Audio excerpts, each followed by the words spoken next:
Good morning, ladies and gentlemen. This is Hairy Muppet. Welcome to another Daily Masters cast. Still taking games for the North American Regional Finals for WCS Season 2. I know by the time you're seeing this, WCS Season 3 has been pretty much all played out, I think. So it all comes down to the replays. And if I can find replays of those, I will definitely be casting a whole bunch of Daily Masters and probably going to be casting the tournament as well, although that will be a bit delayed because of course we do have the TAW tournament, which should be lasting for about 8 weeks, so that is definitely going to be taking up a significant amount of my time. But anyway, let's jump in here and let's start checking out the players. Now down the bottom left side of the map we do have IG Jim, otherwise known as Jim. He is a Chinese player and he plays for the team Invictus Gaming, and he's currently number 61 on the WCS with about 800 points.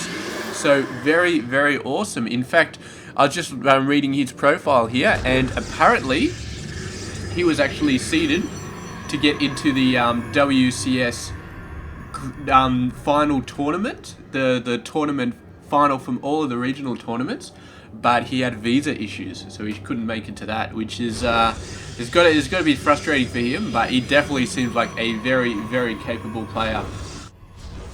And of course, down the bottom right side of the map, we do have our red Protoss player. It is going to be Alicia, and Alicia is actually a guy.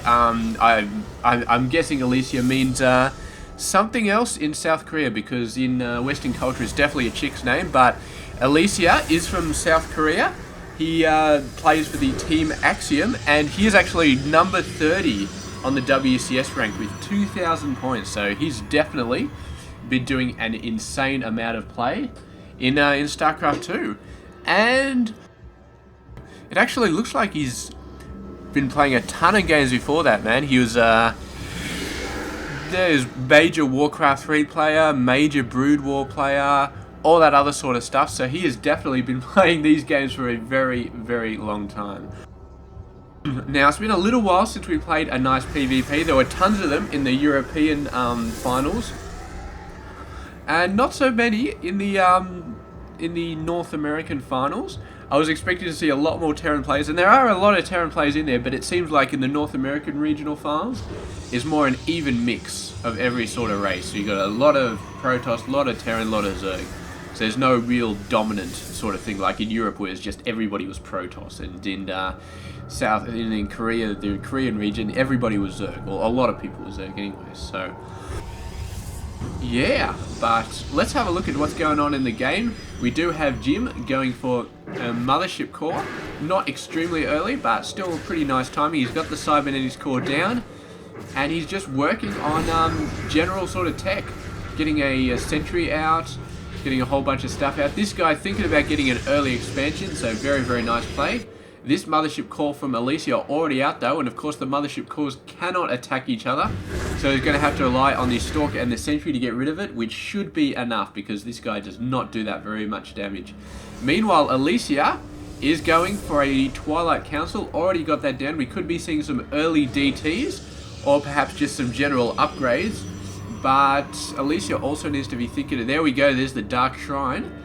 And at the same time, Jim is going to be producing a robotics facility, so he obviously doesn't know the Dark Shrine is coming quite yet. This is just a nice play from him, just a nice safe play. Always get that robotics facility up. So he is going to be quite capable of dealing with the Dark Templars. Even if he uses this robotics facility to chrono out some quick immortals before he even gets an observer, he'll have the building there, and you would not believe how fast you can chrono boost out an observer. It's just like boom, and it's just out there, so it's beautiful. Yeah, nice pylon out there, so that's going to be where the DTs are going to be warped in. He's banking up quite a bit of gas, quite a bit of minerals. I think, is he going to get an expansion out? Or is he just going to wait until the Thingy-Bob comes out to warp in a ton of DTs? No, there goes the expansion, so DT is going to be a little bit delayed, but he's still got the gas to build 3 of them. Yeah, 3 of them. I think there are 125 minerals and gas, and he's actually started the assault already with a couple of Stalkers, so there's going to be some nice shield cover for the DTs. But yeah, it would definitely be better to have... Oh, here we go, the Observer coming out. So he did go for a fast Immortal, but the Observer coming out now. So he obviously knows it's coming out. Chrono boosting it as well. And the DT is just going to back off. So you've got a grand total of 1 worker kill. And that is going to be it for the DT harass in this game, because the cat is out of the bag and Jim knows that there are Dark Templars all over the place. So Mothership Core coming out, taking quite a bit of damage from the sentries though. Who knew that sentries could actually do so much damage? I think they still do crap damage, it's just that the Mothership Core does crap damage as well. So they're both sort of sissy slapping each other, and the sentries sissy slap a little bit harder. So that's pretty good. Jim looking pretty good so far. He has got 6 workers up on Alicia due to that earlier Nexus placement. 7 workers now, and he's not doing too bad. Let's have a look at his capabilities right here. He's got 3 Stargates, no, sorry, not 3 Stargates, 3 Warp Gates, and a Robo Facility, and he's just churning out these guys right now, and he's going for Colossus as well. Colossus kind of maybe a good option, but you need to have a bunch of them. You can't just pump out 1 Colossus and suddenly you start owning everything. You need to have that core of about 4 Colossus to actually be able to push away things like Stalkers and Sentries and all that sort of stuff. Meanwhile, what is Alicia doing over there? A bit of catch up actually, a bit of changing his tactic, because obviously the DT's kind of a wasted, not a wasted building. He can definitely start churning out Archons out of them. And that is going to be the cheaper gas way to get Archons. Of course, it is going to cost him a lot of minerals. So there we go, another gateway coming down. So he's going to have 3 gateways as well, just churning out the Immortals. In terms of the tech options, he's got Archons available, but he is behind on the Colossus tech if he decides to get out the Colossus tech. So we will see. Right now, Jim is looking like he's in a very, very good position. If he manages to get out 4 Colossus or so, and manages to get a nice wall of units to hide him behind, so mainly the Stalkers, Sentries, Zealots, a couple of Immortals, definitely some Archons would be a great shield unit. But whether or not he goes for Archons, I am not sure. Definitely if this game was going for like 30 minutes or so, Archons would be a fantastic idea. He's got his own Observer over there, so sniping this little guy away. Was there 2 of them? I think they must have killed the other one. Ah, well. Hallucinate Phoenix, going to be getting in there. Sees the main army right at the last second, so that is going to be awesome. And sees the 1 Colossus out. Alicia actually going for a Stargate. I feel like this is a little bit late for Oracle Harass, so perhaps we're going to be seeing some Void Rays on top of the main army. And Alicia also going for the High Templar. So High Templar are going to be good if you're a bit mineral starved, because of course they cost 50 minerals and 150 gas, as opposed to the D2s who cost 125 minerals and 125 gas. So if you've got tons of gas, you don't know what to do with it, High Templars are much better for warping out Archons. And he could still do a bunch of other stuff as well. He could still have feedback to get rid of energy. I don't believe feedback works on shields, but I'm sure he can find a use for it at some point. Sentries, definitely you could feedback them, just get rid of all their energy, which would not be a bad idea.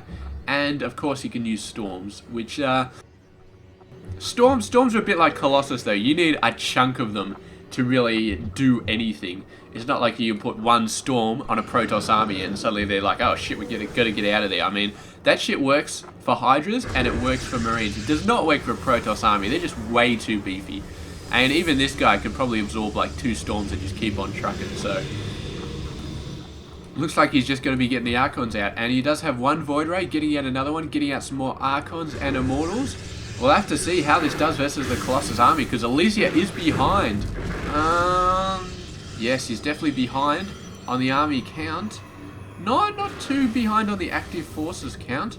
I'm guessing, no, he's actually surpassed Jim on the Harvesters, 5 ahead. So this gap is even worse now in terms of the army. He's just, I mean, look at this. Jim has 4 Colossus right now, and that is going to be enough to really start knocking out units. He just needs to make sure he's got enough buffer zones so his Colossus don't just fall over to enemy fire. But I think he might have that. And the all this stuff going down, man. I really think that Alicia is in a very, very bad position. The Void Rays are going to be just screwing over this buffer zone so badly. They're going to be dying so fast. And that is going to give Jim a bit of a worry there, because Stalkers, he does not have Blink on his Stalkers, and with 3 Void Rays, those Stalkers are just going to die. They need Blink to try and snipe those guys out, but he's got a lot of reinforcing Stalkers here, actually. And once again, he just has to move out. The Void Ray is doing so much damage to the Stalkers, and the Colossus do not want to be by themselves. They want their Stalker friends. But he's got Immortals there as well, so the Stalker's continuously going down. But the Ground Force taken so much damage, and the Ground Force is gone here, so this may be the edge that Jim was looking for, finally managing to push this away. And now he's managed to keep a bunch of Stalkers alive, managed to keep all of his Colossus alive. And if Alicia just had a couple more minutes, he could have filled the sky with Void Rays, man. He could have had like 7 or 8, and those Stalker numbers would have just been absolutely demolished. But as it is, he did not, and Jim managed to make it work with those fantastic Colossus numbers, man.